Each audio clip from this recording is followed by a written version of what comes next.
Shalom, namastê, saravá. Eu falei axé para um rapaz hoje, ele não gostou, mas axé. Axé para quem é de axé, né? E Deus abençoe que a gente tenha aí um bom momento de aprendizado, de estudo, de reflexão, né? Vamos juntos, tá? Cada capítulo é muito conteúdo, né, gente? É muito conteúdo. Então, vocês perdoem se a gente estiver de mais rapidinho. Eu vou realmente pedir de todo mundo que nos ajude, objetivando os comentários, né? Para que a gente consiga esgotar os principais tópicos dessa questão. E eu quero começar chamando atenção porque esse capítulo ele é fundamental para a gente entender assim muitas questões que fundamentam, vou dizer assim, a filosofia espírita. Eu sei que a Vera vai brigar comigo por usar esse termo, né? Mas, assim, eu quero dizer que, ainda que não seja totalmente estruturada, mas há elementos de filosofia também, né, que a gente precisa identificar, né, no conjunto. Tem todas as críticas que os filósofos fazem, que não é um conjunto pensado como um corpo de filosofia, mas há questões que são do âmbito da filosofia. E eu quero começar pedindo que alguém leia para nós a questão 621, que eu vou projetar aqui para a gente poder ir lendo juntos a partir da tela mesmo, tá? Quem lê para nós, por favor? Então vamos lá. Onde está escrita a lei de Deus? Na consciência. E comenta agora, E, que é curta e demais, né? comentário A, né? Não, não, só comenta. Eu quero que você comenta ela para nós, né? O que que você acha dessa pergunta? Ah, Ah, entendi. Uhum, É, como ele fala na consciência, ou seja, de alguma forma a gente externa isso nos nossos atos, nos nossos comportamentos, nas nossas atitudes. É isso que eu acho que eu entendo que ele esteja falando neste momento. Nós sabemos intimamente aquilo que é o que deveria ser em termos de comportamento, em termos de atitude. Instintivamente, nós manifestamos isso nas nossas atuações, nas nossas interações, nas nossas interações, nas nossas experiências, né? uhum, ok. Gente, se a lei de Deus está escrita na nossa consciência, quem é que nos julga? Nós mesmos. não. Quem é o quê? Se a lei de Deus está escrita na consciência, na nossa consciência, quem é que nos julga? Nós mesmos. Faz sentido isso? O que vocês acham? Ou não? Ah, Por que que faz? Se Quem essa falou lei que ela é, faz? se essa lei é superior e nós entendemos de alguma forma que ela deve ser compreendida antes de ser seguida, né, nós vamos desenvolvendo o nosso raciocínio ao passo que as coisas vão sucedendo, e não, então nós vamos conseguindo estabelecer um parâmetro das nossas ações. Lógico que é um pouco difícil, porque às vezes nós estamos olhando as coisas de um ângulo único. Às vezes aquela atitude que eu considero certa, correta, de acordo com a minha consciência, pode estar ferindo a liberdade alheia. Então nós Uhum, temos que ver as reações, o retorno desse comportamento, que talvez nos ajude a perceber melhor se nós estamos agindo corretamente ou não. Aí entra a questão da consciência. Se a lei verdadeira estiver em nossa consciência, nós vamos conseguir estabelecer parâmetros para fazer essa medida. uhum. Vera, com a mão Então, levantada. é, eu diria que, seguindo a proposta de Kant, ele está propondo aí a autonomia da lei moral. Ela vem da própria necessidade que temos de agir bem, não é heterônoma. E como Kant morreu quando Kardec nasceu, no mesmo ano, ele tinha acesso a todo esse acervo cultural. Então, eu acho que ele está na linha do Kant. Eu não acho que Kardec leu Kant, porque eu não vejo, a não ser nessa parte, uma aproximação. No resto, eu acho que ele parou em 1500, o que eu lamento, em Descartes. É, Essa é uma boa discussão. O Diego é seu colega de tese, né? O Diego é, também acha que Kardec tem muito mais influência de Tomás de Aquino do que de Immanuel é, Kant, né? é, Embora eu é. ache interessante, eu não sei se eu fecho inteiramente com vocês, porque eu acho que o que Kardec faz é uma salada de, de, Sem de dúvida. Sim. propostas, né? Ao mesmo tempo que É, ele abraça o evolucionismo do Lamarck, ele pega um pouco da filosofia do Kant, mas ele pega muito do Platão, muito do Tomás de Aquino, do Santo sem Agostinho, né? dúvida. Ele faz uma mistura de tudo isso, né? É. Então, assim, É, eu acho que é bom também a gente perceber, né, que na questão da moral, por exemplo, eu vejo isso que você falou. Parece que nesse aspecto ele foi um pouco kantiano, é, né? Nesse aspecto ele foi me um pouco kantiano. parece. Mas a Porque ele está salada mesmo porque ele é tá uma partindo da salada. ideia de que existe uma consciência interna da pessoa É, que rege essa moral, né? Então, eu é o acho isso dever interessante. ser. É. Hã? Não Exatamente. não é o ser, é o dever ser, porque a moral fala do como o homem deve agir e não como age. Me parece bem a linha dele, mas a salada é muito negativa culturalmente falando. Eu não vou entrar no mérito, eu não faço julgamento moral. Tá Sei, bom. sei, sei. Vamos lá. Mas Então, olha, gente, eu acho esse ponto fundamental, porque se a gente entender, né, dessa maneira que está nessa questão, isso aqui vai impactar muitas outras questões do próprio entendimento da própria obra kardeciana, né? Essa questão, por exemplo, ela vai jogar por terra muito o aspecto da teologia e do moralismo que existe em outros pontos do texto, né? E porque se a lei de Deus está escrita na consciência, é a consciência que rege a, a, a, o julgamento de cada um, né? Eu acho isso verdade. muito importante. Então, eu acho que isso aqui é um ponto muito importante para a gente firmar ele como princípio, tá? E, em seguida, a gente continuar estudando essa parte das leis morais. Vamos pular para o próximo ponto, que é outro que eu acho que ele vai ser bastante, ele vai funcionar como norteador para nós. A 625. Quem lê para nós, por favor? Elias, Hum, Elias, sim, só um comentário muito rápido. Eu coloquei no chat, é porque eu estou num lugar que não dá para eu ficar conversando muito aqui. não se preocupe. Eu coloquei no chat assim, eu acho que se Kardec fosse posterior a Freud, a resposta seria que está no subconsciente, não no consciente. É possível, né? É possível. Porque o É Freud vai porque trazer outra contribuição, né? é aquela coisa assim da lei de Deus impressa no espírito que inspira o ser humano, que em algum lugar a gente tem, mas não na E consciência não, né, em termos freudianos, né, eu diria. Lavínia, é importante isso que você traz, porque essa consciência aqui não é no significado freudiano, né? Não é no significado freudiano, é no significado anterior a Freud, foi bem lembrado, tá? Então, se a gente pensar no consciente como a gente compreende hoje, a gente vai se equivocar, né? Na consciência, no sentido que aí a consciência, vamos dizer assim, antes de Freud, como é que a gente poderia entender consciência? Na subjetividade de cada um, né? Então, seria na subjetividade de cada um é que está escrita a lei de Deus. Então, e aí você lembrou muito bem, para a gente não confundir, tá? Outro ponto que eu acho importante, que vai ser um norteador para o entendimento dessa abordagem que Kardec vai fazer. Aliás, isso aqui está norteador de toda a obra kardeciana, né? A questão 625, quem lê para nós? Posso ler. Vai lá, Sueli. Questão 625. Qual é o tipo mais perfeito que Deus tenha oferecido ao homem para lhe servir de guia e de modelo? De Jesus. Lê o Vai continuar? comentário, primeiro parágrafo do comentário, por favor. Tá. Jesus é para o homem o tipo da perfeição moral a que a humanidade pode aspirar na Terra. Deus nos oferece como o mais perfeito modelo e a doutrina que ensinou é a mais pura expressão da sua lei, porque ele era animado pelo Espírito Divino e o ser mais puro de todos os que apareceram na Terra. Ok.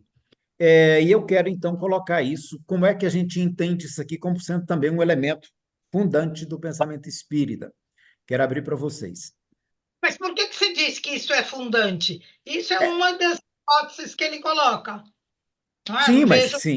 mas ele coloca Jesus como uma referência, né? Ele coloca, É, ó, Kardec é, está elegendo, ele está é, elegendo o cristianismo como referência do ponto de plenamente. vista de filosofia ético-moral, né? Ele faz uma eleição, né? É, E claro, a eleição, ele estava no meio cristão, ele não poderia é. falar Buda. É mais católico que o Papa Francisco. Então assim, ó, tá no universo católico, numa França católica, né? Então eu acho que é interessante a gente perceber isso aqui também. E aí eu vou puxar isso que você falou, então, Vera, para puxar o seguinte, olha, podemos, a partir dessa questão, ter uma visão, admitir para o Espiritismo uma visão assim de universalidade que serve para o mundo inteiro? Hum. O que foi essa cara, Sueli? Você fez uma cara agora Não, muito né? engraçada. Não pode ser. Não pode. Por quê? Fala. É justamente o que nem você falou. Para quem segue o cristianismo, aí tudo bem, mas para quem segue o budismo, por exemplo, não vai ter nada a ver. Não vai ser. Uhum, Ou outras crenças, né? Outras crenças também, né? uhum. Não dá para ser universal. Eu acho que nunca vai ser universal, porque a humanidade não vai pensar igualmente um dia. Ok. Nós, lembrando que o universo da cristandade como um todo no planeta Terra está em torno de 30% da população do Hum, planeta, né? A gente consegue entender que esse texto é dirigido a essa população. Aliás, não, eu até diria, né? Esse texto é dirigido aos espíritas, né? Mas a cristandade toda vai concordar com isso, né? vai concordar. Vai.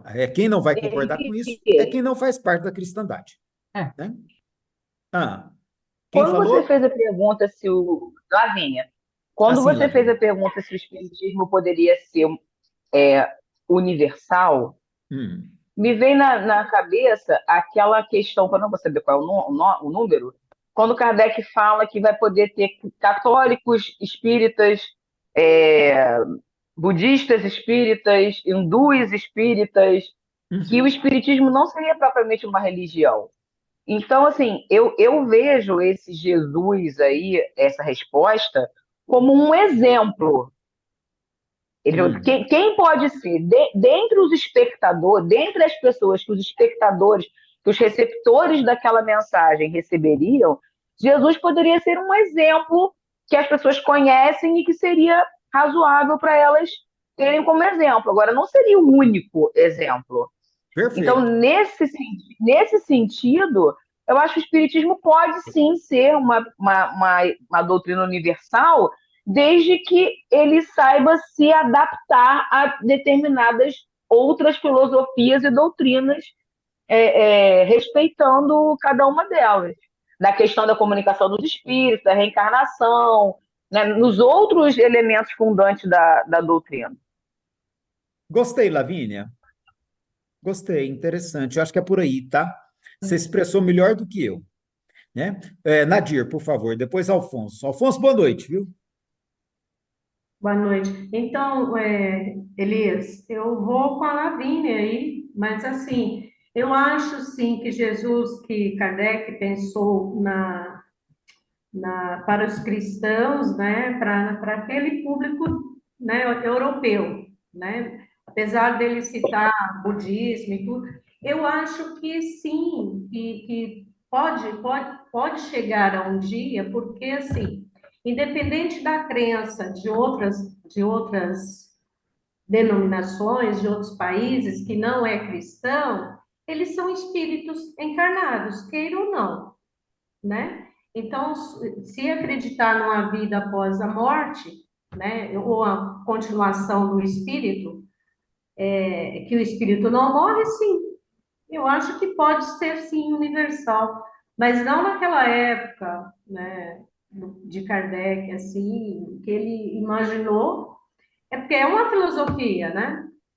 Independente, ela pode adequar outras nações e outros tipos de religiões ocidentais. Eu Uhum, acredito que ok. sim. Eu até vou te passar, Alfonso, só fazer uma pequena observação. Até a fala da Lavínia me lembrou de algo que eu queria dizer e não acabei não dizendo, né? Essa questão, para a proposta inicial do Livro dos Espíritos, que era de ser mais ciência, ela é perfeitamente cabível, porque Kardec achava que a ciência ia se estabelecer para o mundo inteiro, né? Se acreditava, não Kardec, o iluminismo inteiro parte dessa ideia de que a ciência seria a verdade para o mundo, né? Então, nesse sentido, é que eu entendo que Kardec acaba fazendo uma proposta universalista nesse sentido, e não no religioso, como a gente vê. Então, acho que a Lavínia apontou muito bem aí, né? E aí tem a ver com isso que você falou, né, o Nadir, tá? Vamos lá, Alfonso, depois Vera, e a gente passa para a próxima. Vai lá, Alfonso. Boa noite a todos, antes de Boa mais nada. noite. concordo plenamente com a Lavínia, achei que o raciocínio dela foi excelente. Excelente. Agora, a pergunta é qual um exemplo a ser seguido, né? Qual pode servir de guia e modelo? E Jesus realmente é um exemplo que pode ser seguido, como Buda poderia ser citado, como outros, tá? E Jesus, ele é um profeta maior entre os muçulmanos, tá? Tanto que se você pega lá o final do Alcorão, a remissão da humanidade dos fiéis, virá uma carruagem dirigida por dois grandes profetas, cita Jesus e Maomé. Então, Jesus é um profeta respeitado, inclusive, pelos muçulmanos. É, as religiões orientais, quase todas, são espiritualistas, acreditam no, no, no espírito Na imortalidade. na espiritualidade, e muitas conversam, têm os seus espíritos particulares, né? Os familiares estão acompanhando-os durante a vida aqui. Então, esse conceito do espiritismo, ele é muito aceito em várias religiões. Não é aceito no catolicismo a questão da reencarnação. Aliás, não é aceita nem em alguns espíritas, mas a questão de... E nem nos protestantes, né, Alfonso? E nem entre os protestantes. Não, aliás, por incrível que pareça, os cristãos são mais refratários à reencarnação do que os não cristãos. Do que os não cristãos, exatamente. Eu acho que são refratários à reencarnação os muçulmanos, grande maioria, os cristãos, católicos e protestantes, e alguns espíritas. Se você pega os espíritas dos Estados Unidos, por exemplo, eles, no primeiro momento, ou seja, na época de Kardec, eles não tinham a reencarnação como um padrão aceitável, né? Então, são coisas que a história vai, ao pouco, se ajustando. Agora, um exemplo a ser seguido, um exemplo de boa vida, eu acho que está perfeita a resposta. Perfeito. Por isso que eu digo que ela é norteadora do pensamento espírita, né? Vera com a palavra, e a gente encerra com a Vera. Essa questão dele estar animado do Espírito Divino, que me lembra a teoria da iluminação, de Santo Agostinho.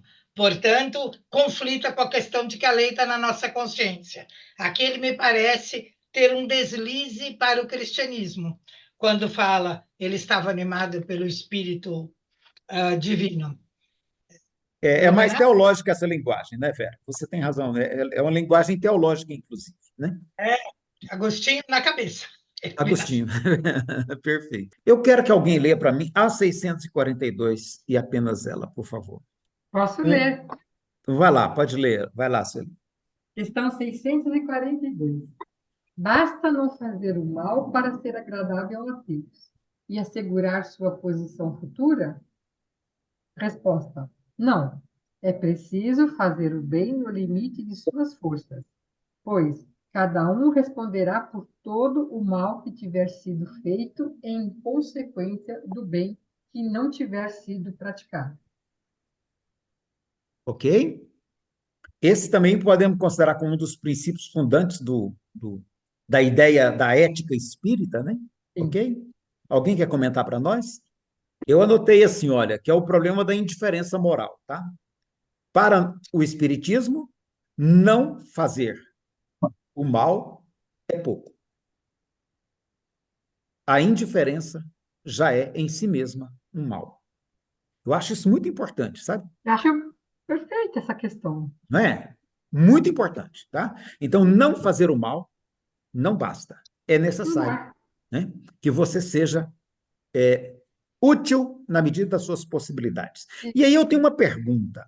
Na época que o Livro dos Espíritos foi escrito, na época que Kardec produziu sua obra, a visão de ser humano que existia era uma visão muito individualista, e com razão, tá? Porque o iluminismo estava tentando resgatar o indivíduo, né, de uma sociedade que vinha, que vinha de um coletivismo muito precário, né? Então, assim, onde as pessoas não tinham poder enquanto pessoas, enquanto cidadão. Então, com o iluminismo, que vai tentar resgatar e trazer para a sociedade europeia aquela ideia do cidadão da Grécia Antiga, né? Então, tentar emancipar o indivíduo. Então, a gente vai ver que o foco está muito no indivíduo. E a minha pergunta é se a gente não precisaria, nessa resposta, contemplar também a questão do coletivo e do social. Porque quando fala quando eu vejo assim na questão, né, que é preciso fazer o bem no limite das suas forças, que cada um responderá pelo mal, não, não, não é essa aqui não. Peraí, não. Não é nessa aqui não, eu tô viajando na maionese, tá? É só isso mesmo. É só que aqui a gente tem um elemento que norteia o pensamento espírita, e esse bem não é só individual, ele é no sentido social também. Não é fazer o bem para as pessoas, é o bom cidadão, é o bom agente social, é o bom ator social, né? Então, não é só fazer o bem no sentido de ser caridoso com o próximo, simplesmente, mas é de fazer aquilo que é o melhor e o mais justo para a sociedade como um todo, né? E aí entra a escolha política, aí entra tudo, né? Então, é nesse sentido só que eu acho que é importante a gente entender que o fazer o bem não é no sentido exclusivista do individualismo, tá? Deixa eu ver se tem Elias, uma... essa sua colocação de que a indiferença já é o mal, ela se coaduna muito com aquela passagem do Evangelho que diz que o mal não existe, né? Que o Uhum, mal seria como o frio, né? O mal é a ausência de bem, assim como o frio é a ausência do calor. Então, realmente, se você não faz o bem, automaticamente você está dando espaço para o mal. Então, uhum. se coaduna muito com essa passagem do Evangelho, essa sua colocação de que a indiferença já é o mal. Ok. Sim, Vera. Então, você falou muito bem, mas acontece que naquela época também estava em moda, era do conhecimento geral, o pensamento protestante de Hegel e de Fichte, que era preciso contribuir para a sociedade, trazer algo que ficasse depois da sua partida, eles não falam em vida espiritual, para a sociedade toda. E o que se conhecia nesse tempo da Europa, Hegel, que também foi revisto por Marx. Então, eu acho que essa ideia social existia. Talvez Kardec não tivesse, É mas ela verdade, tem razão, tem razão. É. Já a discussão existia, né? Tanto que ela vai tomar corpo no momento seguinte. Mas é aquilo que você e o Diego defendem, né? É porque, como a concepção dele está mais na visão individualista da Tomás de Aquino, Santo Agostinho, etc., né? Ele não dá esse passo, né? Ok. Gente, Aí eu gostaria deixa eu de ver se. citar aí um filósofo mais recente, né, Edmund Burke, fala que ah, para o mal triunfar, basta os bons não fazerem nada, né? Então, Exatamente, é, né? é uma visão bem mais recente, mas que bate muito com Tem o que tudo está a aí. ver com isso. É. Bom, gente, eu quis trazer essas três questões, tá? Deixa eu pegar aqui na 643, eu notei alguma coisa aqui também, deixa eu ver o que tem nela para a gente entender. Há pessoas que, pela sua posição, não têm a possibilidade de fazer o bem? Não, não há quem não possa fazer o bem. Somente o egoísta jamais encontra oportunidade para isto, né? Basta estar em relação com outros homens para encontrar ocasião de fazer o bem, e todos os dias da vida oferece a possibilidade a todo aquele que não esteja cego pelo egoísmo. Porque fazer o bem não é apenas ser caridoso, é ser útil. É nessa aqui, ó, é ser útil na medida do possível, todas as vezes que vosso auxílio puder ser necessário, né? Então é só nesse, Lê a seguinte também, que eu acho que tem a ver com o seu raciocínio. né, o meio no qual algumas pessoas encontram-se. Ah, sim, não, essa aqui é especialíssima, essa que eu vou deixar para depois, Augusto. Essa aqui eu quero discutir com especialidade. Mas você tem razão, né? Então, assim, olha, é muito importante que a gente tenha essa percepção, né? Ser útil, na medida do possível, todas as vezes que vosso auxílio puder ser necessário, e não apenas do ponto de vista do indivíduo, mas do ponto de vista da sociedade como um todo, né? Ok, até aí, gente? Podemos, então, dar o próximo passo? Ou alguém ainda quer fazer algum comentário? Ok, então vamos ao próximo passo. Eu fiz uma pergunta lá. Se, numa visão ampliada, podemos relacionar a ideia de leis morais, conforme proposto no Livro dos Espíritos, ao que a filosofia chama de ética.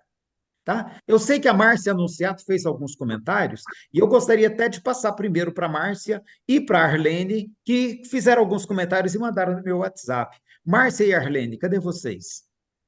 Bom, primeiro aí, boa noite, pessoal. Muito bom, né? A gente tá voltando aí no semestre. Bom, tentei aqui fazer algum raciocínio,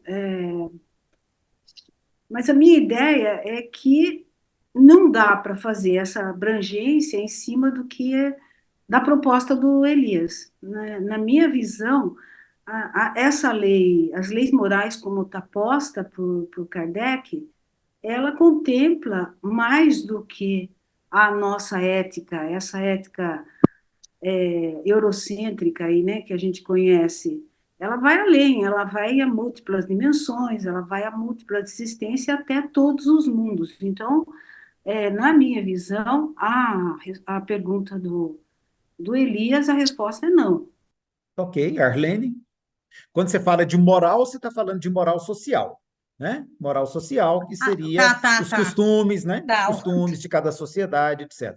Quando você fala de ética, você está tentando identificar aqueles princípios gerais que devem reger uma vida em sociedade, em comunidade, né? A ideia de ética, que vem lá da filosofia grega, seria de princípios que seriam princípios universais de conduta, de valores, de conduta, de princípios, Desculpa né? aí. E aí, na tradução para o romano, é que eles vão traduzir por mores, que tem a ver mais com moral, com costumes sociais, né? Então, assim, a ideia de moral, como ela é compreendida no universo da filosofia hoje, tem mais a ver com os costumes de cada sociedade. Enquanto que a ética teria a ver com aqueles princípios de convivência, né? Princípios de convivência social, que poderiam ser aplicados em qualquer situação, teriam a ideia de universalidade. E é nesse sentido mesmo que eu faço a pergunta, porque a impressão que me passa, e aí eu quero compartilhar com vocês para né, a gente entender como é que a gente lida com isso. Porque a impressão que me passa é que o que vem sendo abordado nas leis morais tem mais a ver a intenção é discutir uma ética.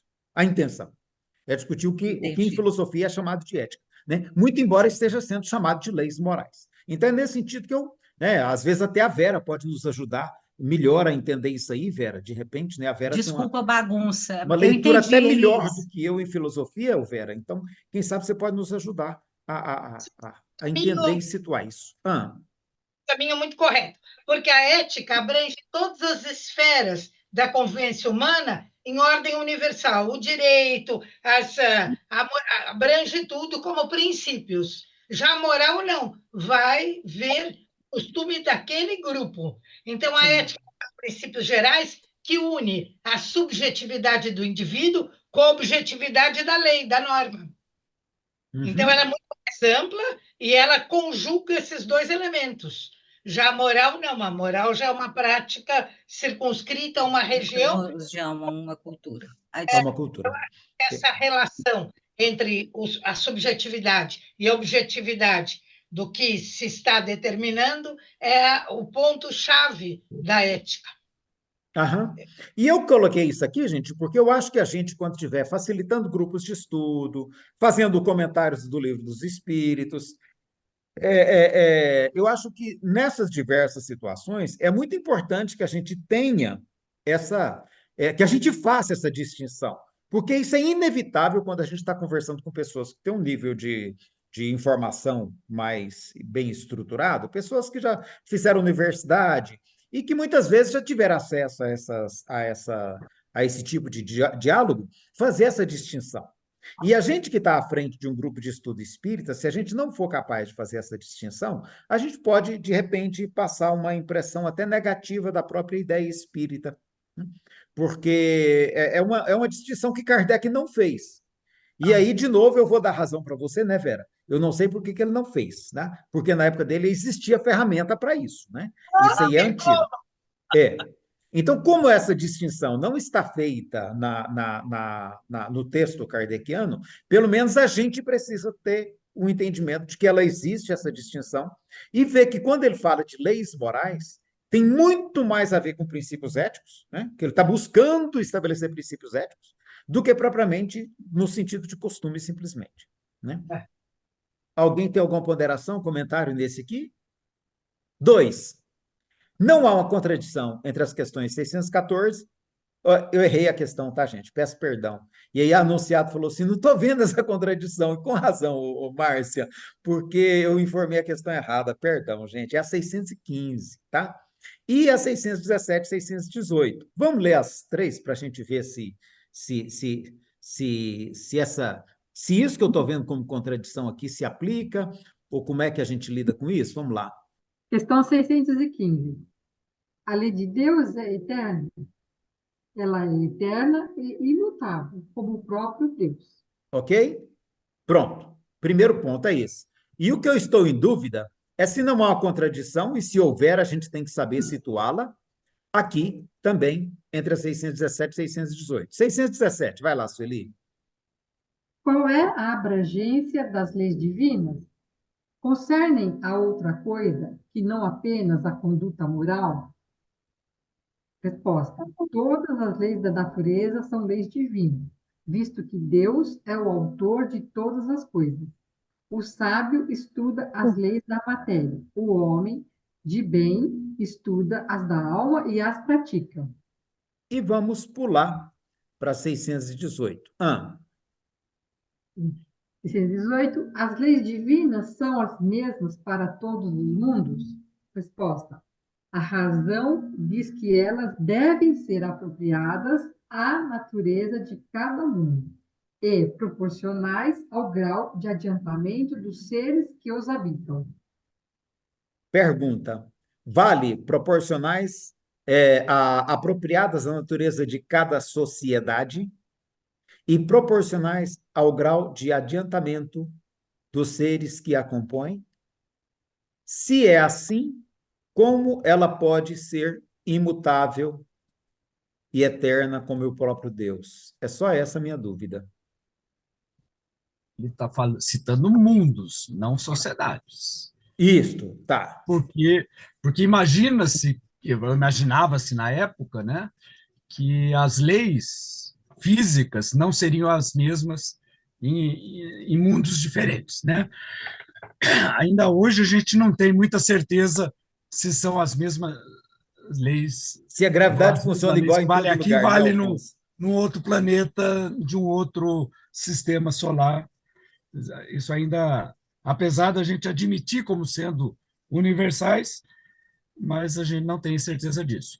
E na época dele, mais ainda, porque ele estava trabalhando com física newtoniana, né? Química de Lavoisier. Então ele não podia assumir que em qualquer mundo seria exatamente igual. Por isso, acho que essa saída pela tangente que ele colocou aí. Tá, apesar de que a gente Agora, está... se você colocar o termo sociedade, aí invalida o raciocínio. Tá, mas eu quero fazer essa provocação. Será que vale a análise? Porque cada sociedade tem uma cultura, né? E que se ele admite que é uma cultura para cada mundo, e aí, para cada sociedade não haveria também? Como é que a gente considera isso? Porque no ponto, na 615, a lei de Deus é eterna e imutável. Mas aí, na 618, tá? Na 618, a razão diz que elas devem ser apropriadas à natureza de cada mundo e proporcionais ao grau de adiantamento dos seres que os habitam. Então, assim, ao mesmo tempo que ela é apresentada como eterna e imutável, ela também está condicionada à condição de daquela sociedade, né? Aqui ele está falando de sociedade planetária. E eu me pergunto se a gente não precisa relativizar em relação a cada sociedade humana também, mesmo no planeta Terra. Alguém ergueu a mão aí e apareceu rapidinho? Porque, então, o que você mesmo disse, parece que tem uma contradição. Eu acho que tem não sei se contradição, mas uma divergência. Eu acho que lá na 615, essas leis imutáveis são as leis que regem o espírito, penso eu, a Hum, vida espiritual. hum. Porque essas leis realmente devem, né? Nossa cabeça, né? A gente acredita que a lei seja igual para todos, né? Agora, ali, quando ele fala nos mundos, aí então, eu acho que são coisas talvez diferentes. A lei da natureza. Então, o mundo pode ter uma lei na natureza, que nem o próprio Alfonso falou, né?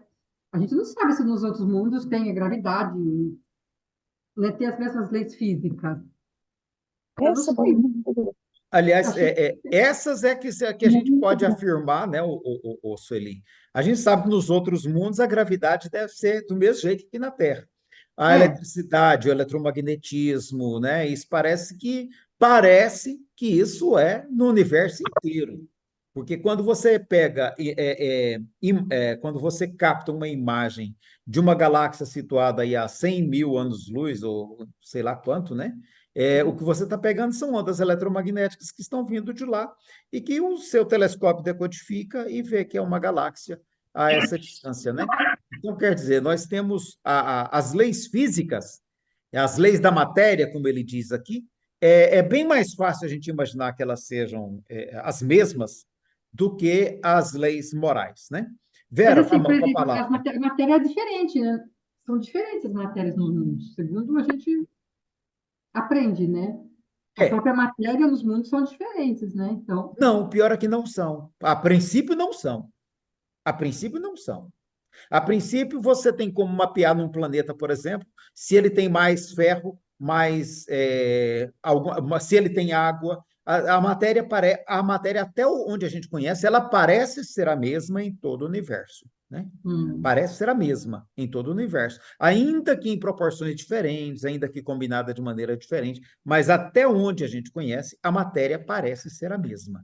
E aí, por isso que, quando ele diz que é o sábio estuda as leis da matéria, o homem de bem estuda as da alma e as pratica, né? Então, ele está fazendo a distinção entre lei aqui do ele mundo fez. físico e leis do mundo moral, né? Então, acho que Uhum. essa distinção ela é interessante. Vera, você estava querendo dizer, e eu estava tentando responder a Sueli primeiro. Vai lá.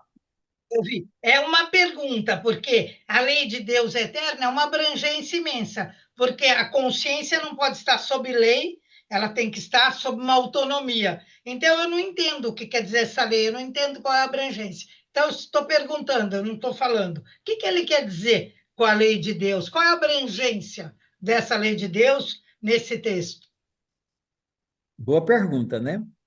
Vamos chamar os universitários aí para discutir isso que a Vera propôs? Acho que vai ser ótimo discutir com os Eu universitários. eu acho que quando a gente fala em lei de Deus, pelo menos na minha cabeça, quando eu ouço assim, eu acho que às vezes a gente pensa meio em 10 mandamentos, sabe? Assim, que é a lei que veio, teoricamente, de Deus. Mas eu acho que essa lei de Deus que o Livro dos Espíritos fala não é isso. Não tem nada a ver com comportamentos humanos específico. Eu acho que é uma lei muito mais genérica, do tipo amar a Deus, não quer amar a Deus sobre todas as coisas, ao próximo como a ti mesmo, sabe? Aquela coisa assim. É um nortear do ser humano, e não especificamente um comportamento, que o comportamento, sim, vai ser diferente em cada esperado em cada mundo, a depender da evolução de cada espírito. Mas o que move esse comportamento é o que está mexido na lei, na consciência, seria a lei de Deus, ele é mais genérico, sabe? Acho que às vezes a gente, quando pensa nisso, a gente fica meio naquela coisa da a lei divina, dos mandamentos que veio para gente, e eu me aparto um pouco dessa ideia quando eu penso nessas três questões. Lavínia, até na sua fala, eu quero pegar essa questão aqui que eu acho importante, olha, né? O que Kardec está chamando de lei de Deus, né? É muito importante que você chamou atenção, né? E aí, o que ele está considerando? Ó, todas as leis da natureza são leis divinas. Pronto. Não tem nada a ver com 10 mandamentos, não tem nada a ver com isso, né? Então, visto que Deus é o autor de todas as coisas, estão partindo de uma ideia de Deus como criador, né? Todas as leis da natureza são leis divinas. Então, e aí que eu acho interessante, ele vai então fazer a distinção lá mais à frente, né? Que aqui, ó, logo aqui, né? Que existem leis que são da matéria, como a própria Sueli comentou agora mesmo, né? E que existem leis que são do universo moral, tá? E aí eu acho importante a gente entender que pensar em leis do universo moral, por isso que eu fiz aquela pergunta, será que ele não está falando de ética, tá? Porque quando a gente fala de ética, teria uma relação mais próxima do que se a gente falar de moral. Moral é costume social, né? Moral é costume de cada sociedade, de cada povo, de cada grupo. né? Então, por exemplo, a moral no Oriente, em alguns países do Oriente, aliás, muitos lá são poligâmicos, né? Porque é compreensível, é até digno que o homem tenha várias esposas, porque a quantidade de mortalidade masculina lá é alta e muitas mulheres podem ficar só. Aqui no sul do Brasil, ali na região do Rio Grande do Sul, com o Uruguai ali, a gente tinha um povo que era o contrário, né? Era poliândrica. As mulheres poderiam ter mais de um marido, porque lá a quantidade de homens era maior do que a quantidade de mulheres, né? E não era justo que algum dos homens ficassem sem esposas. Então, as mulheres poderiam ter mais de um marido para que ninguém ficasse sozinho. E isso era compreensível ali para eles. Então, quer dizer, aí cada grupo se ajeita segundo a necessidade, né? E aí entra um monte de outras questões que são culturais e que fazem parte do universo da moral. Então, por isso que eu falo, se Kardec, na verdade, não estava querendo discutir princípios éticos, tá? Quando ele fala de leis morais, é só aí, tá? Mas eu acho que é importante a gente fazer essa distinção, que ele está distinguindo leis da matéria e leis do universo da moralidade, tá? E aí a gente tem que entender também que lei é uma maneira nossa de entender, tá? Porque não existe lei moral na verdade. Claro que isso não existe lei moral, né? É uma maneira de traduzir as coisas que é própria do estudo espírita, né? E não tem problema nenhum nisso. Ok? Tá. Alguém tem algum comentário nessa antes de eu mudar? Eu tenho mais A uma aqui, ó. essência da lei é a uniformidade. Isso que me causa espanto. E se você tirar a essência, a lei deixa de ser lei. A lei precisa ser uniforme. Por isso que eu nunca sei, eu nunca entendi nisso, o que significava a lei de Deus. Falta uma das qualidades essenciais da lei, que é a uniformidade. Nem estou Mas, falando da unidade. pois é, Vera, mas eu acho que se a gente pensar como lei natural, aí atende, não. Tudo bem, atende. É, Depois é que. é, É, a parte moral é que não atende, né? A parte isso. moral já não dá. A parte moral já não. É, Né? é, Se for do ponto de vista de uma ética, por isso que eu fiz aquela primeira questão. Se for do ponto de vista de uma ética, aí eu posso pensar que uma ética, ela pode ser universal, né? tem Perfeito. normas.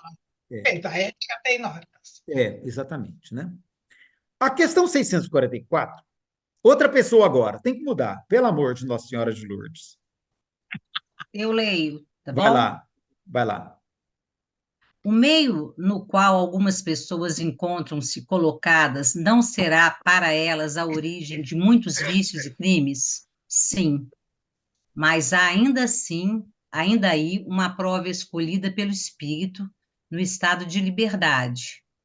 Ele quis expor-se à tentação para ter o mérito da resistência. Ok? Tudo bem? Vera, faz isso não, é feio. Eu vou te pedir agora que explique-se para o grupo. Por que você fez esse gesto assim tão... Porque isso mexe com a minha advocacia de 40 anos. Não é o Ah, meio que faz o criminoso. O que faz o criminoso é a tendência que ele tem para ser rápido na vitória, na ambição. Não, o meio pode trazer uma parcela, mas não é uma condição. É uma das condições. Mas a falta de cultura, existem milhares. A fome, é igual estudar filosofia com fome. Não rola, não dá. Precisa estar bem. No meio não é condição sine qua non do crime. Não, uhum. Você está discordando do sim, né? É, sim. do sim. É, Entendi. Você está discordando aqui desse sim, né? do sim, só do sim que eu tô. Isso já Perfeito. me. Eu já te doeu. Sua expressão ficou visível, Vera. E, por sinal, seu quadradinho apareceu aqui para mim, então eu vi. Gente, o que mais nessa questão aqui que chamou a atenção de vocês? Não teve mais nada que provocasse É, vocês nessa questão? Fala, eu, Arlene. eu, eu acho, eu até enviei alguma coisa para você. Eu penso Uhum. que uma questão que é problemática aqui, né, que tem sido muito discutida, e eu acho que nós precisamos discutir, é a questão do mérito colado à questão da prova, né, que acaba tirando a nossa responsabilidade, né? Ou seja, quando eu penso que as pessoas escolhem vir em determinados ambientes, em situação de miséria, de exploração, de fome, de vícios, né? A partir de uma escolha ou ou expiação, acaba tensionando a nossa questão de pessoas responsáveis, né, pelo que está aí, ou seja, da nossa, da nossa força, da nossa responsabilidade social. Eu acho que isso aí é um problema. Eu não, né, assim, é lógico que naquele momento eu não sei nem se isso estava discutido, Uhum. estava sendo discutido, né? Ok. Mas tem essa questão aí que é séria. Eu penso que é uma questão que a gente precisa tensionar. A Márcia tinha comentado nessa questão também, Márcia. Você quer dizer alguma coisa aqui? Bom, Elias, eu tenho uma outra forma de ler, eu acredito, porque eu praticamente discordo de muitas coisas que a gente acaba dizendo aqui. Eu acho que essa pergunta e essa resposta, no contexto, no bojo, na sequência das perguntas e respostas do capítulo, ela é perfeita, né? E isso aqui, sem querer trazer para cá, é uma coisa que foi escrita há 200 anos, né? Numa realidade totalmente diferente da nossa. Então, eu acho que não dá para você fazer essa leitura de ontem como se fosse hoje. Para mim, é perfeito essa pergunta e essa resposta. Ela tem total coerência dentro do capítulo, porque desde o início, lá, quando a gente fala de lei, eu tentei visualizar o conceito de lei que o Kardec usa aqui dentro de Montesquieu, não sob o prisma de um ordenamento jurídico qualquer, porque daí nós estaríamos de novo nos afastando da proposta universalista dele. Ainda que a gente discorde, eu discordo, não acho que eu acho que é muito ambiciosa a pretensão dele de falar em universalismo, mas o fato é que aqui, quando ele fala em lei no sentido de relações de pessoas, né? No sentido de eu acho que de Montesquieu mesmo, do espírito das leis. Então, acho que está perfeito aqui, não tem erro. Olha, o meio no qual algumas pessoas encontram-se colocadas não será para elas a origem de muitos vícios e crimes? Sim, possível. Sim, mas ainda aí, quer dizer, ele acrescenta, além do meio, ele acrescenta como se tivesse sido uma prova escolhida em condição de liberdade, o que para mim é discutível, porque isso é uma questão subjetiva, individual, né, do espírito aí, e que está buscando uma possibilidade de superação. Quer dizer, realmente não vejo problema nessa pergunta e resposta. Eu achei um ponto interessante. Isso que você falou, tá, Márcia? Tem várias coisas que eu quero destacar do que você disse aí que eu acho interessantes, tá? A primeira delas não podemos tentar analisar com os olhos de hoje uma questão escrita há 160 anos, né? Então, eu acho isso importante. E aí eu provoco essa reflexão para a gente ver como é que a gente pode entender esse mesmo assunto hoje, tá? É nesse sentido que eu faço a provocação, para a gente ver como é que nós vamos entender essa questão hoje, né? E aí uma coisa que você falou que eu acho muito importante, né? Quando você falou assim, ó, que se é uma prova escolhida pelo Espírito em estado de liberdade, você levantou uma questão em torno disso. E é essa questão que eu também quero levantar. Se dá para a gente dizer que todo mundo que está encarnado hoje num meio hostil, né? Tá? Que seja que possa acabar sendo origem para vícios e crimes, se todo mundo que está encarnado nesse meio se escolheu estar aí. É essa questão que eu acho importante levantar, né? Se a gente pode afirmar isso, tá? E se a gente pode dizer que todos esses espíritos quiseram se expor, tá? Quiseram se expor a essa tentação para ter esse mérito da resistência. A pergunta minha é se essa generalização, portanto, se ela se aplica e se a gente pode sustentá-la argumentativamente hoje, século XXI, tá? E até, eu acho que até no século XIX, seria possível. Eu entendo que é um texto situado e que, trazendo para a realidade como é que a gente pode compreendê-lo, né? Então, é bem nesse sentido, eu acho até que você tocou nos dois pontos, tá? Eu não sei se a gente vai concordar em tudo, mas pelo menos nesses dois pontos é o que eu chamo a atenção, é o que eu quero chamar a atenção. A Sueli ergueu a mão, Sueli, diz. Seu som está Eu fechado. penso que Aí, a gente pronto. não Deu. pode Ah, generalizar nada, nada aqui, nada. Tudo que a gente fala, a gente generaliza muito. Acho que não podemos generalizar. Então, aqui, nem todos são prova escolhida, escolheu estar naquele lugar. Agora, quanto assim, existe algumas situações, por isso que não pode generalizar, em que você pode pedir. Então, por exemplo, posso pedir, vou nascer com algumas pessoas que são uma família, sabe aquela questão de casta social, que acaba sendo egoísmo, né? Pensar só naquilo, naquele grupo, não sei o quê. E eu posso escolher vir para tentar mudar isso. E me colocar na prova, se eu vou realmente ser mais altruísta, vou ser diferente daquele grupo. Outra situação muito também que eu penso que a gente pode ver nesse caso aqui, se eu já tinha a tendência até alcoolismo, por exemplo, eu venho para me testar se eu vou resistir, se eu venho numa família para ver se eu vou resistir a essa decisão que eu tomei, entendeu? De não fazer uso, de não ser mais alcoolista. Por exemplo, eu não sei, eu penso em algumas hipóteses, então por isso que não pode ser generalizado. É isso que eu vejo também. não pode dizer que todo mundo que está na situação é porque escolheu, né? Não, mas que pode acontecer de escolher Sim, sim, sim. justamente para ver a sua resistência, como é que você está naquilo, acho que É sim. possível. Só não posso generalizar. Gostei da sua expressão. Nadir, com a palavra. Então, então essas pessoas vieram todas para o Brasil, né? E pediram para Não, saber, senhora. Tem né? Vieram muitas na todas. África. Tem muitas. Brasil e África, os países que foram colonizados, os países que têm justiça social, então todo mundo pediu. Tem muitas na Se Índia. for generalizar, né? E aí sim, uma pessoa criada na favela, vendo o vício, vendo as coisas piores, é sim, né? Mas se for ver pela justiça, não. Porque é lógico que a pessoa nasceu em plena miséria, faltando tudo, né? Não tem lar, não tem pão, não tem educação, não tem acesso a nada. É sim, né? Uhum. Pois é, eu postei eu também fiz esse comentário, tá? Para a gente não continuar reafirmando enquanto meio espírita e não ceder à tentação dessa questão, né? Porque eu entendo que algumas questões dão margem a essa interpretação e essa aqui talvez seja uma delas, né? Então, assim, ó, ainda aí há uma prova escolhida pelo Espírito no estado de liberdade. Ele quis expor-se à tentação. É a palavra que a Sueli usou, eu acho ótima, Sueli. Nós não podemos generalizar, dizer que isso se aplica a todo mundo, por uma razão muito simples, inclusive.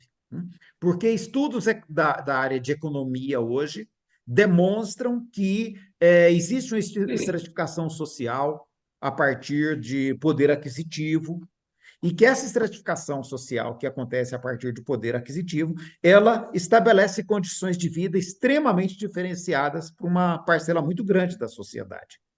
Então, nós temos aí perto de 30% da população do planeta, isso aí vai dar mais de 2 bilhões de pessoas, em condições extremamente adversas, tá? E que não tem como esse tanto de gente ter escolhido isso como prova. Tá? Não faz sentido afirmar isso, que eles escolheram isso, tá? E que esses quiseram se expor a essa tentação para ter o mérito da resistência. Eu até brinco, eu falo, ó, toma cuidado com o que você fala, com o que você defende, que você vai ter que reencarnar daqui uns dias, e a hora que você for reencarnar, você tem que ver se tem vaga nos melhores lugares, né? Porque a gente vai ter que ver onde é que vai sobrar vaga para a gente na próxima encarnação. Então é melhor a gente dar um jeitinho de ajudar a consertar esse mundo logo, porque daqui a 50 anos nós estamos voltando, 100 anos nós estamos voltando de novo. E a hora que a gente for voltar, a gente vai ver onde é que tem vaga. Né? As vagas são limitadas em cada extrato social, a menos dos mais baixos, que tem muita vaga. Mas lá em cima, no topo, é pouquinha. Né? 10% da população mundial tem uma condição de vida invejável, como alguns de nós aqui, ou talvez a maioria de nós.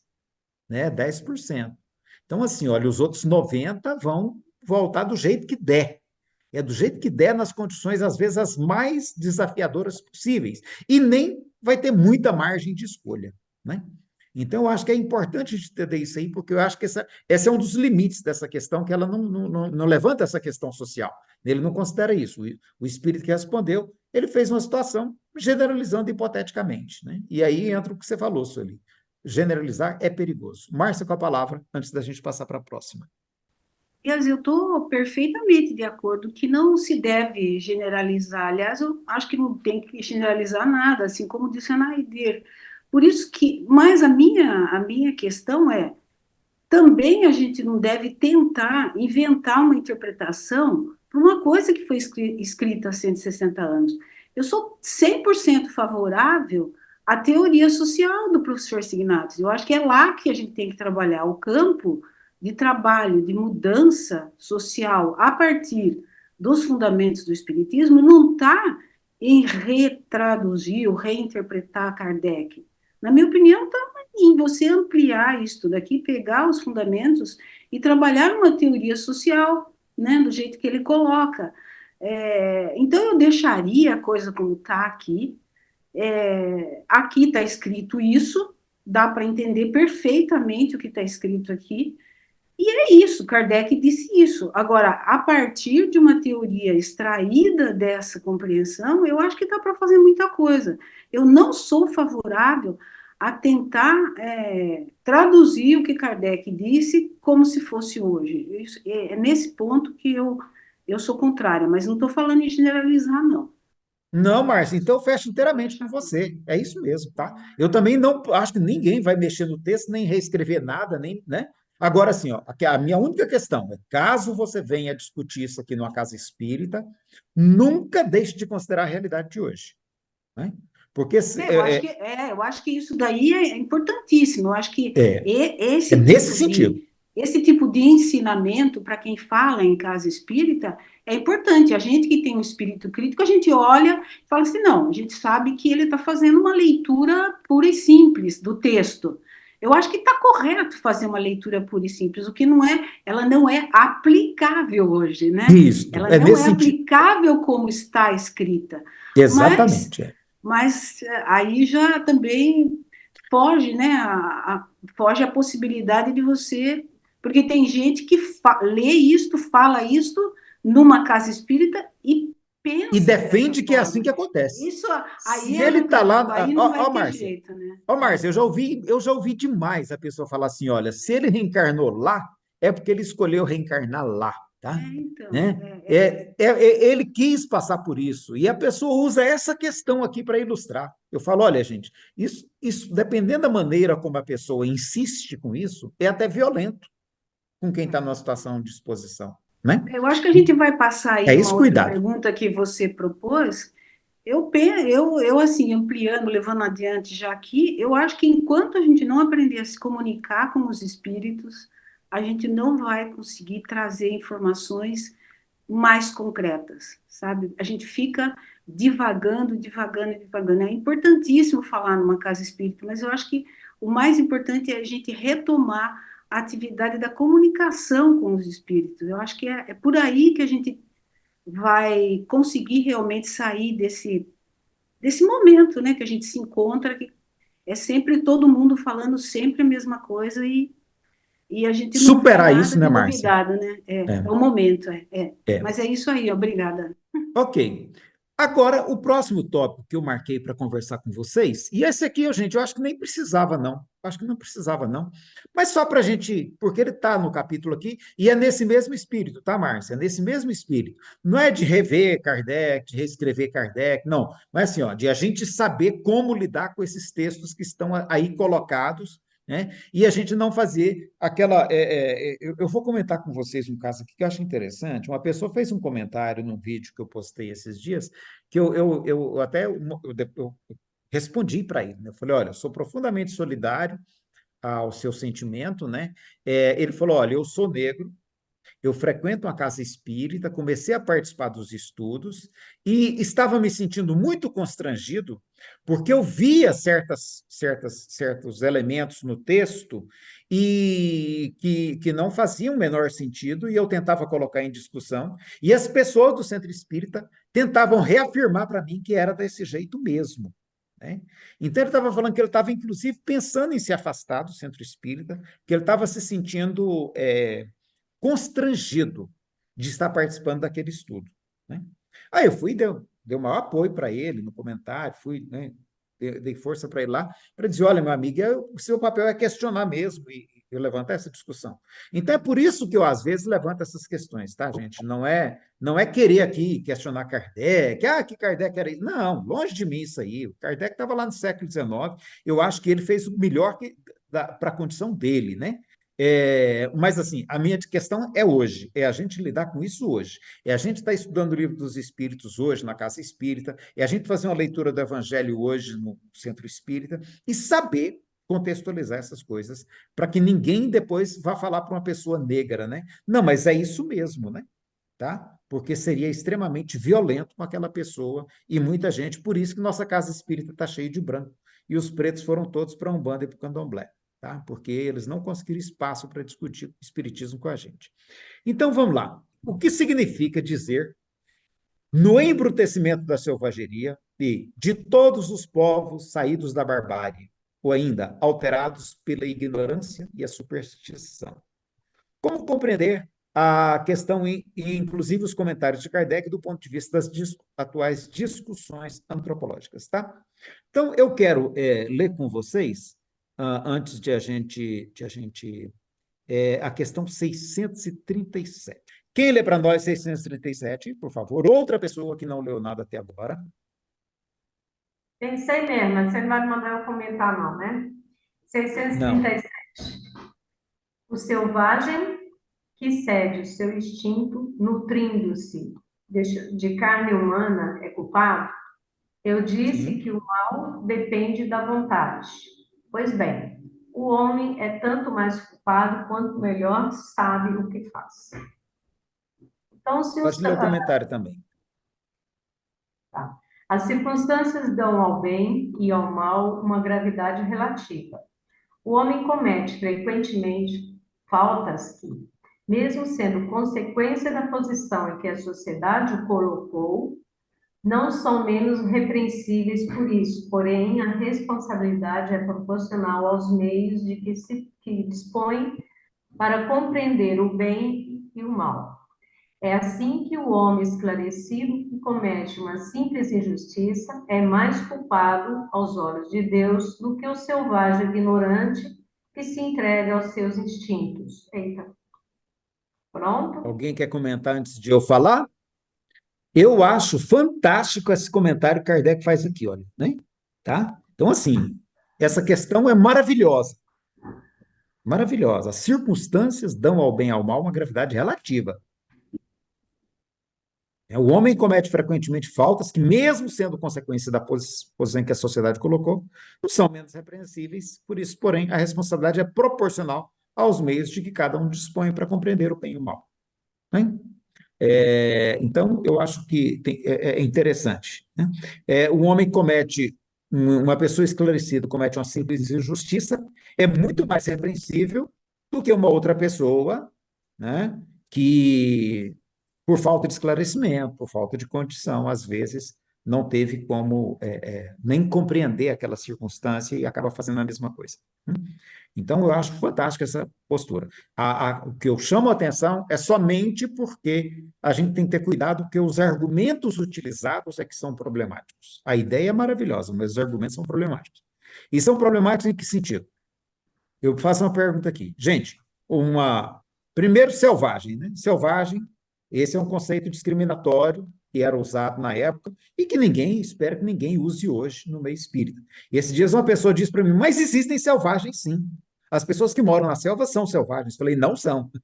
Não são. São habitantes das florestas, é diferente. Eles são habitantes das florestas. Eles são sociedades que vivem em harmonia com a natureza. São Até os silvícolas, não silvícolas, selvagens. até os silvícolas, eles não gostam, sabia? Eles não gostam, né? Porque não é questão de simplesmente viver na selva, né, para eles. Eles têm uma agricultura, eles têm todo um sistema de social organizado, né, e que preserva a natureza. É uma filosofia de vida para eles, né? É uma filosofia de vida. Né? Então, o Ailton Krenak, ele coloca isso. Vocês é que saem cortando tudo para poder plantar as coisas. O nosso povo, ele planta no meio da floresta. Né? Nosso povo cultiva no meio da floresta. Vocês não, vocês querem limpar tudo e fazer monocultura.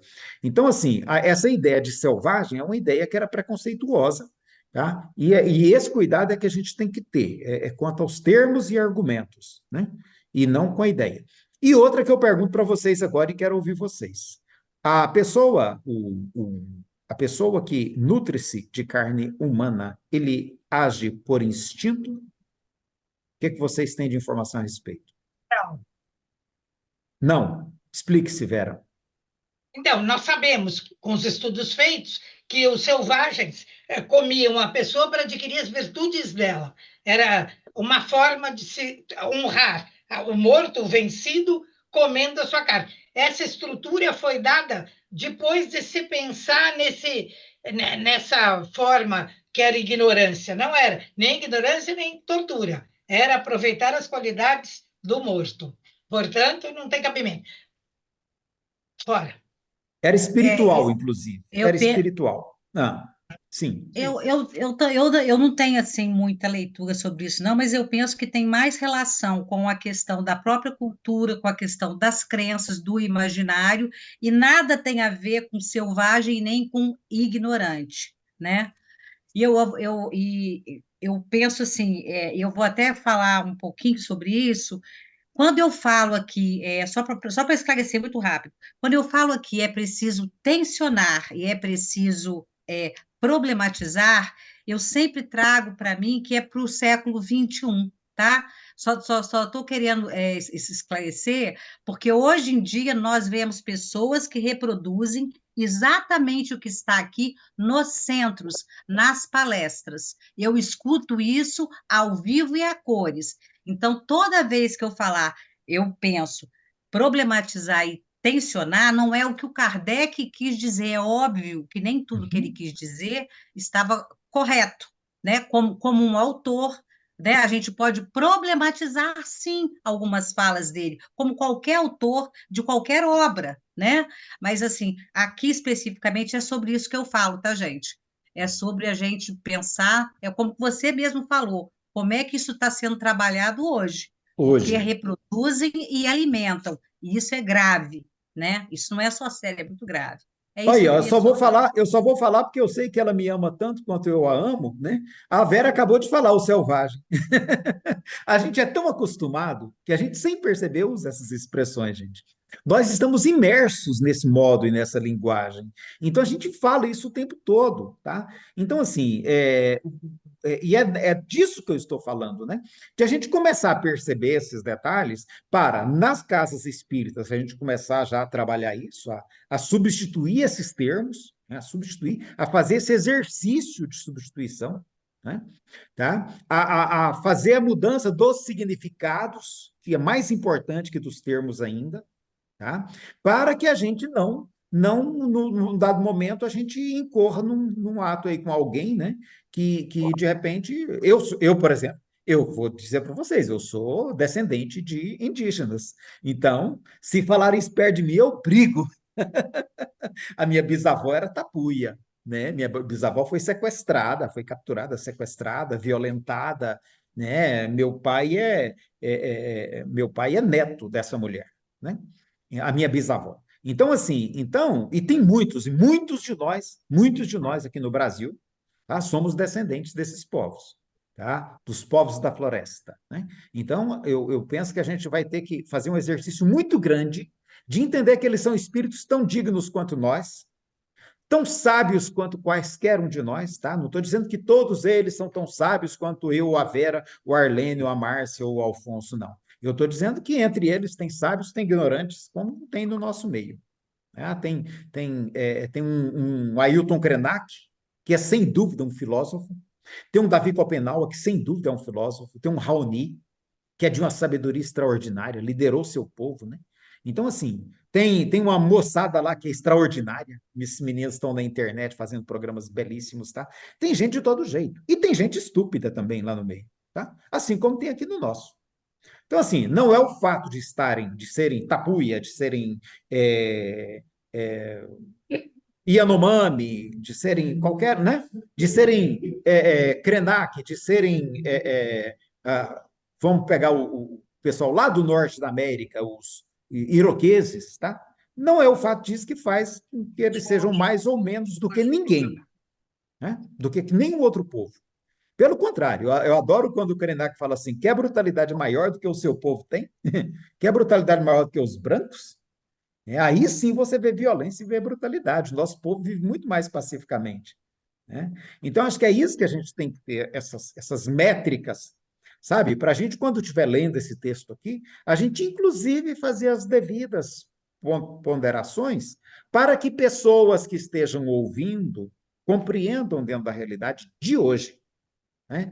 Então, quando eu for ler uma questão dessa no Livro dos Espíritos, o selvagem que cede ao seu instinto, eu tenho que, no mínimo, fazer as correções adequadas. Olha, pessoal, essa questão nós temos que fazer essa ressalva, que era o entendimento da época, né? Acreditava-se que os indígenas se alimentavam de carne por brutalidade, por instinto. Depois, os antropólogos foram estudando e descobrindo que não, que, pelo contrário, era um ritual com um profundo significado espiritual. Então, eu estou chamando a atenção para esse dado por isso. Eu vou contar para vocês um pequeno detalhe de uma pesquisa de um antropólogo francês chamado Pierre Clastres. Está no livro dele, Crônica dos Índios Guayaqui, tá? Que é esse povo que eu falei para vocês aqui no sul do Brasil, com o Uruguai. Esse povo, o Pierre Clastres veio para cá fazer pesquisa com esse povo porque ele sabia que existiam hábitos antropofágicos, tá? Antropofagia é um termo que é ocidental, não é dos indígenas, eles não aceitam esse termo. Eles falam, nós não comemos carne, nunca comemos carne humana, né? E o Copenau fala assim, isso foi no nosso passado, nem hoje isso existe mais, então vocês não podem falar isso. E aí o professor Victor, esqueci o nome dele, fala assim, ó, enquanto os indígenas Tupinambá aqui no Brasil estavam comendo os que eles capturavam dos portugueses, que eles achavam que mereciam ser comidos, na Europa os cristãos estavam queimando pessoas vivas na fogueira.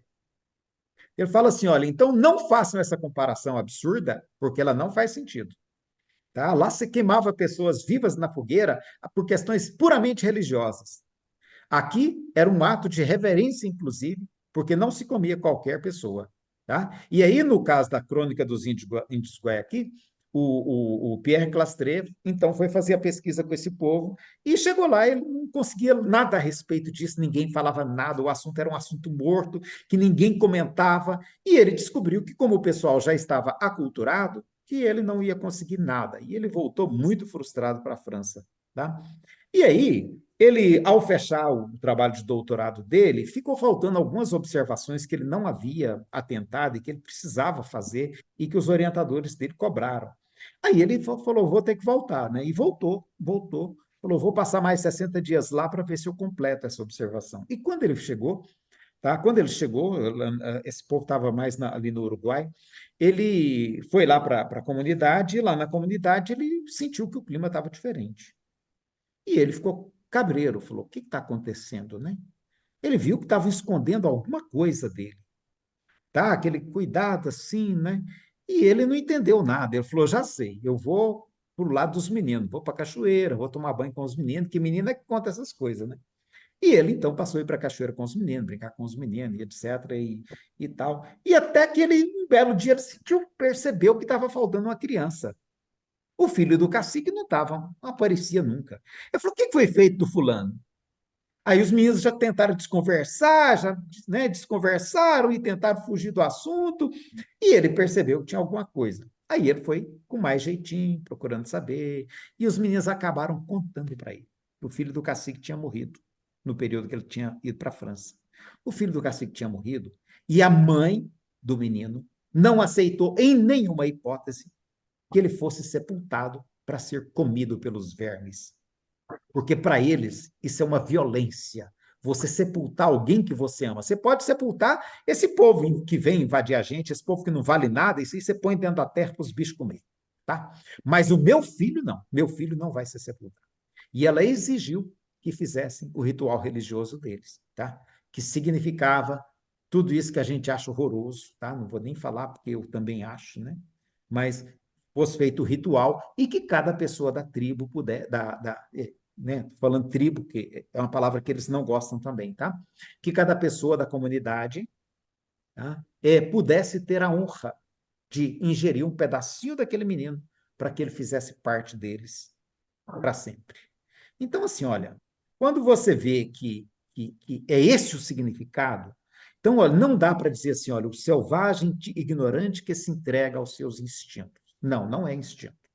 É sentimento religioso profundo e que precisa ser respeitado. Tá? Então, eu chamo atenção para essas coisas porque a gente estando no centro espírita, ministrando um curso, coordenando um grupo de estudo, a gente precisa saber fazer essas distinções e esses ajustes não no texto kardeciano, mas no entendimento que nós temos dele hoje, século XXI. Então, do jeito que a Arlene colocou muito bem. Então, eu fecho com você, Márcia. Não é mexer no texto de Kardec, não é questionar Kardec, não é discutir Kardec. É fazer a leitura e ser capaz de contextualizar e trazer qual que é a leitura que a gente deve fazer hoje, né? Então, aí eu digo, olha, maravilhoso, as circunstâncias dão ao bem e ao mal a gravidade relativa.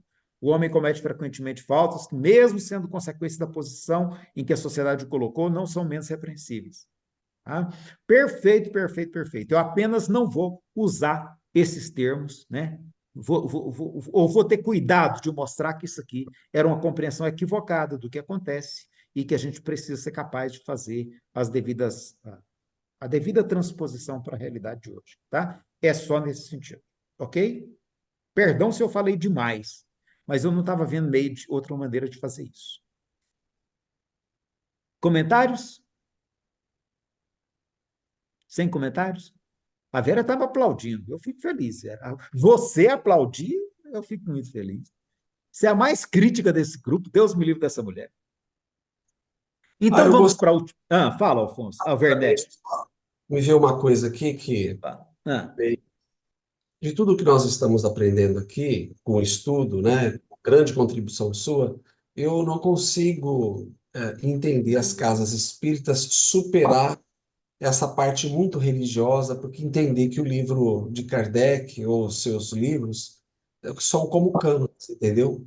Porque é necessário, do que eu estou vendo até agora, que haja mais conhecimento além daquilo que a gente está estudando. Porque se as pessoas não tiverem, né, por exemplo, tem esse entendimento a respeito de algumas informações de conceitos já superados, que a ciência nos colocou, a pessoa fica presa no livro dos espíritos do jeito que está. E não é nem possível cobrar da pessoa, de quem está dando, porque ela vai dar isso daqui, ó. Ela não vai tirar outra referência. Então, as pessoas o centro espírita, no meu entendimento, ela tinha que ser não só estudar o livro dos espíritos, mas também outras coisas, filosofia, economia, história, geografia, para poder ter isso que a gente está tendo com você aqui. Não consigo imaginar. Eles vão continuar permanecendo no erro, é uma coisa vai ser reproduzida, quase que ad eterno, se não houver isso, pelo que eu estou entendendo. Podemos passar para outra parte, é só uma observação. Alfonso. A Federação Espírita do Estado de São Paulo, ela orienta em seus treinamentos para que evitemos ao máximo sair daquilo que está escrito nos livros de Kardec.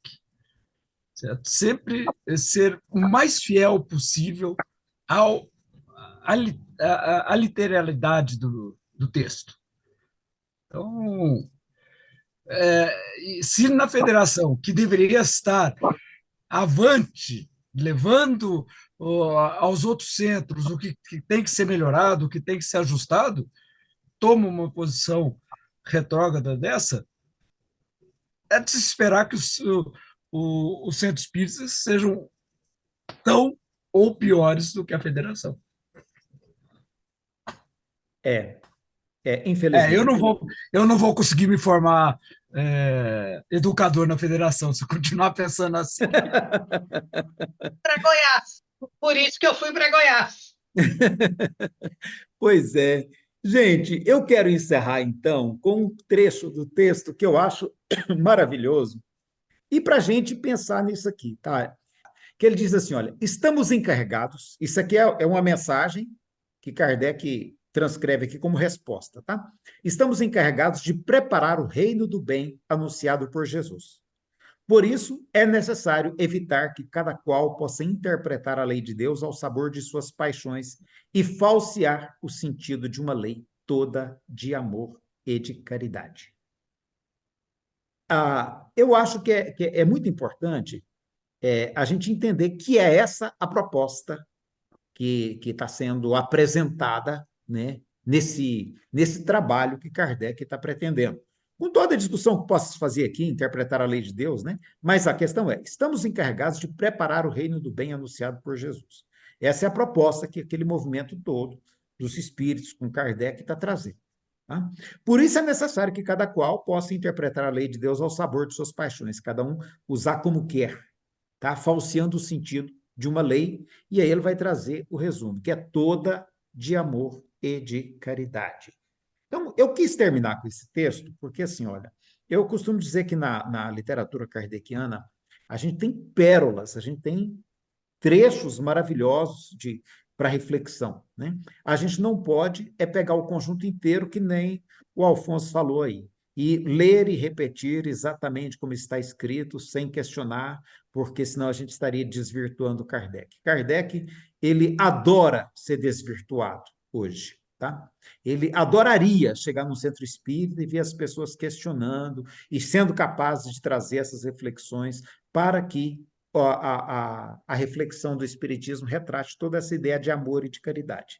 Então, é isso que eu estou tentando fazer nesse grupo de discussão nosso, para que a gente possa fazer essa leitura do Livro dos Espíritos em sintonia com a realidade de hoje e ser uma coisa agradável, prazerosa, construtiva, mesmo para pessoas negras, mesmo para pessoas indígenas, para qualquer pessoa que esteja conosco, tá? É só nesse sentido, ok? Comentários para a gente encerrar? Você permite, por gentileza? Por favor, Paulo, com a palavra. Não, é só corroborando o Werneck que o Afonso falaram, a gente tem conversado bastante com a Vera também, essa postura da federação na realidade, né? Eu acho que, no fundo, nós não devemos desistir da participação nessas entidades, justamente porque a gente se propõe a fazer as mudanças e, infelizmente, às vezes ela é entendida como um confronto, e não é um confronto, é justamente colocar no lugar adequado, né? E ela é entendida como confronto, às vezes. Mas eu acredito que a gente não deve desistir, né? Apesar de, às vezes, a gente achar que está na beirada para ser jogado para fora, não tem jeito. Eu gosto dessa posição, sabe, Valdir? Eu estou na Federação Espírita do Estado de Goiás até hoje. Já tentaram me tirar tantas vezes.